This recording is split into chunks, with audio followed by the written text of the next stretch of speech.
Hello everyone. This is going to be another video about dead naming. It's going to cover a little bit that the last one did, but it's got some different stuff added to it. I'm not taking down that last video, even though the audio and stuff is, well, I can't really say bad, because apparently it was like super good. But the cat's not in here to piss off the puppy, and the puppy is outside pissing off the squirrels. So I'm taking the moment to put this video out.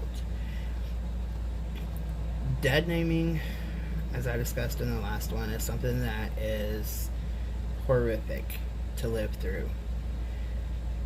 There is literally no words that can describe how it feels to be dead named. And a lot of trans and non-binary folk will accept it.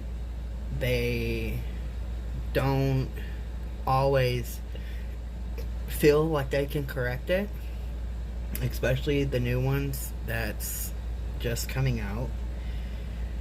And as a community,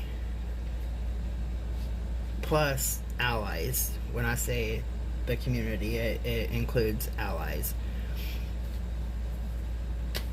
we've got to do what we can to support the youth. There is too many horror stories of people coming out, not being accepted, and finding the only solution to be to off themselves. Now, I'm not saying dead naming is like the only reason that happens. There's so much more to it. But anybody that chooses to use the proper name and pronouns can save a life. And it's very simple, because we use people's proper names and pronouns all day long throughout our lives.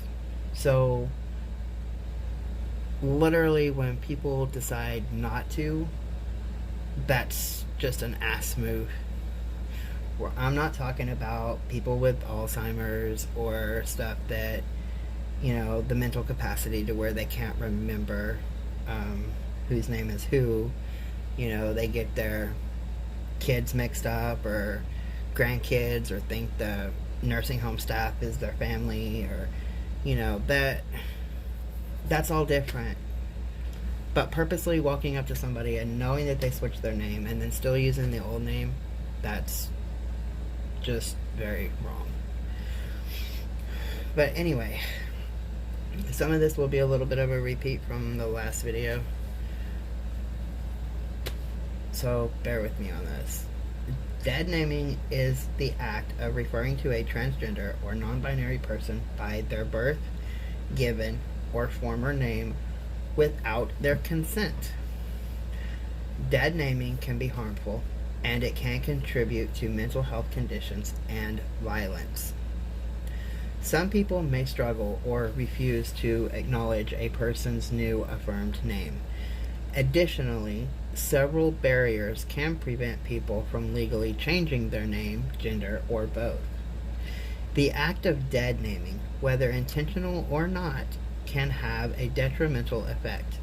Therefore, it is important to respect a person's chosen name and pronouns, even if these do not match their official ID.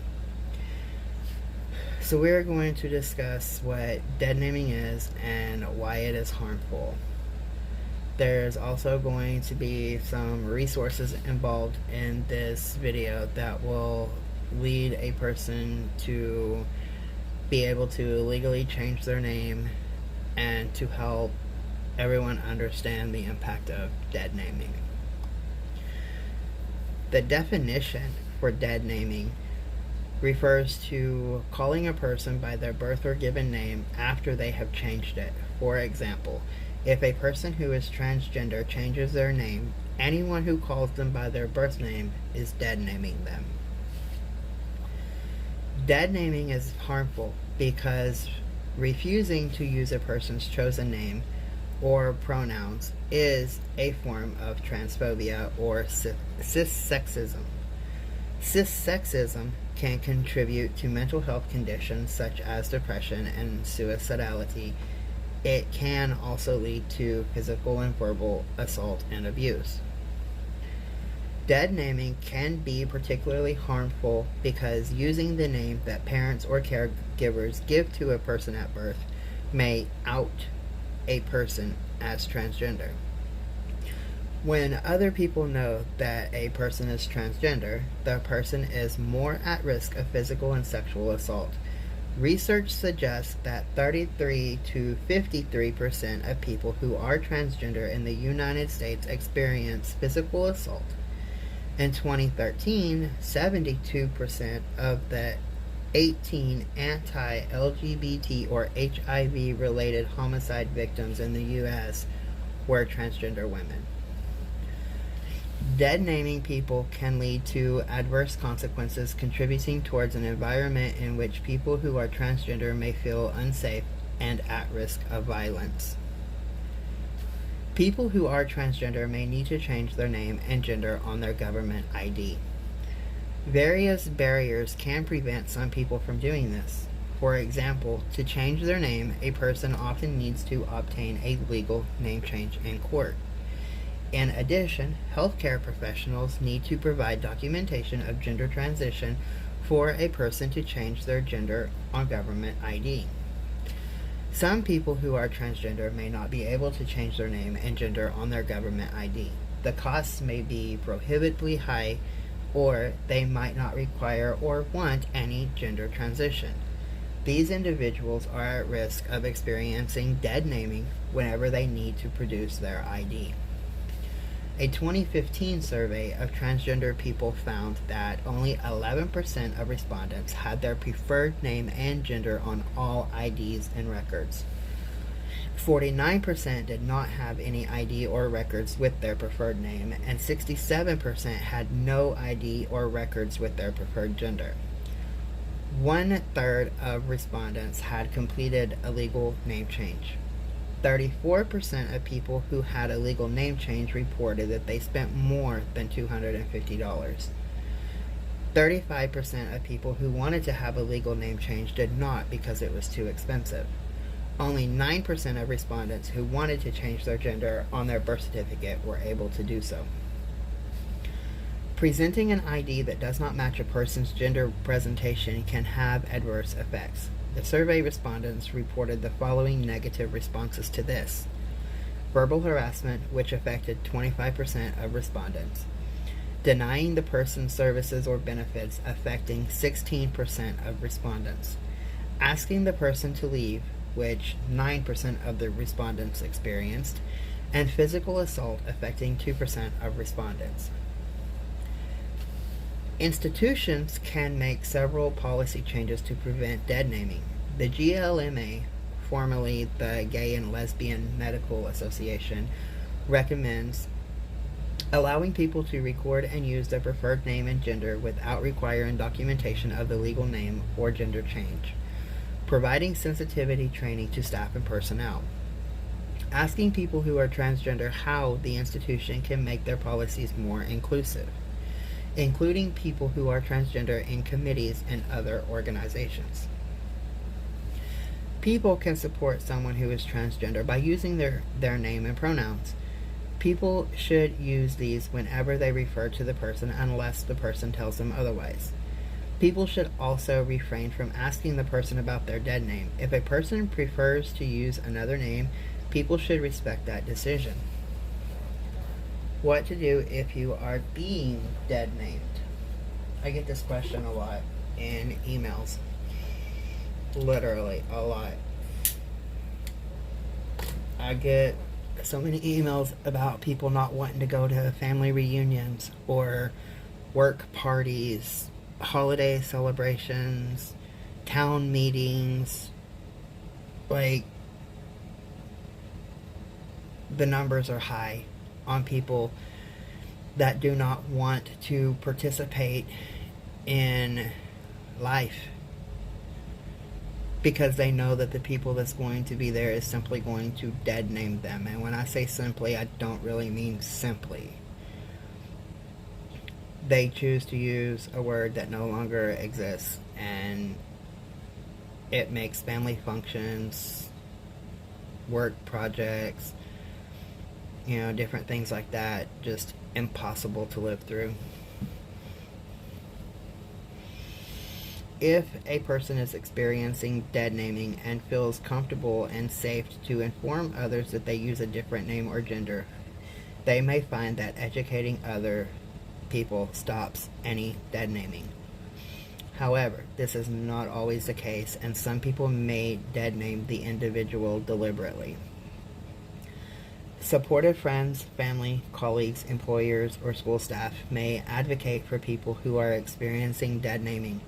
If a person feels comfortable doing so, they may ask supportive members of the community for help. Several organizations provide advocacy for people who are transgender. And some of this list is National Center for Transgender Equality, Transgender Law Center, Transgender Law and Policy Institute, Sylvia Rivera Law Project, Trans Latina Coalition, World Professional Association for Transgender Health, Trans Youth Family Allies, Gender Spectrum, PFLAG Transgender Network, and Transgender American Veterans Association. Several resources are also available to people who want to change their government IDs, including, but also not limited to, National Center for Transgender Equality ID Document Center, Sylvia Rivera Law Project How to Change Your IDs, and Transgender Law Center Identity Documents. How to talk with friends and family about it. Telling friends and family that they are changing their name or gender can cause a person to experience anxiety. People can take several steps to reduce anxiety and feel more comfortable letting friends and family know about the name or gender change. Some of these steps include, but also not limited to, because this varies by the individual, thinking through how and when to tell someone. Telling the person who is likely to be the most supportive first. Informing people through text, email, or letter, if that is more comfortable than talking face to face. Giving people time to understand the new information. And I will add to that one, it does not take months and years to get the concept. I've literally had people 5 years later say, well, I'm still not used to it. Well, that's their problem, not mine. And I no longer speak to those people, by the way. But anyway, understanding that some people may mistakenly and non-maliciously use the wrong name or pronouns at first. And then that also goes into, grandparents, great-grandparents with Alzheimer's, an uncle that was in a car accident and had head trauma. There's, some people that you don't see all the time, and so you tell them your new name, and then automatically they start calling you that, no problem. But then 2 days later, they go back to their home, 5-6 states away, and 3 years later they come back for a family reunion or something, and they totally forgot. But it's people like that that's not really an important factor in the family. The Human Rights Campaign Transgender Visibility Guide includes more resources and information for people who are transgender. This guide may be useful for those who want to educate their friends and family about the issues that transgender and non-binary people face. And I will stick that on my community page. The main way to avoid dead naming someone is by asking them what name and pronouns they prefer. Once a person knows which name and pronouns to use, they should use them unless the person tells them otherwise. If a person mistakenly dead names someone, they should apologize. It is important to apologize without dismissing the mistake or making excuses. It is also important not to over-apologize. People should simply acknowledge their mistake and continue the conversation using the correct name and pronouns. Dead naming people can be harmful, as it may contribute to mental health conditions and physical and verbal abuse. People should respect others by using their name and pronouns correctly. Some people may find it difficult to change their name and gender on government IDs and other documentation. Institutions should be aware of this and enact policies that are trans inclusive. A variety of resources can help people advocate for fair treatment and make the process of changing IDs and other documentations easier. So if anybody is out there and they are needing assistance with the steps to change the names and stuff, and you want to do that without having to go through like a lawyer to have extra fees and stuff, I can help you find the paperwork that you need that you can print out yourself and fill out and then file at the courthouse. That step alone makes it so much cheaper. For me, it was the putting it in the newspaper that cost me the most. That was like $270 just for a little paragraph in the newspaper to run one time. And then the filing fees was like $120. But when I had been talking to a lawyer and stuff before, the lawyer basic fee was going to be $500, and then I had to pay all the other fees too. So during that time, I was able to pretty much locate name change papers for every state. Like, I had found pretty much every state, literally. And so if anybody is needing help with that step and wants to start the process of changing their name, then I am more than happy to help you get that paperwork and stuff to get it started. So take care, everybody.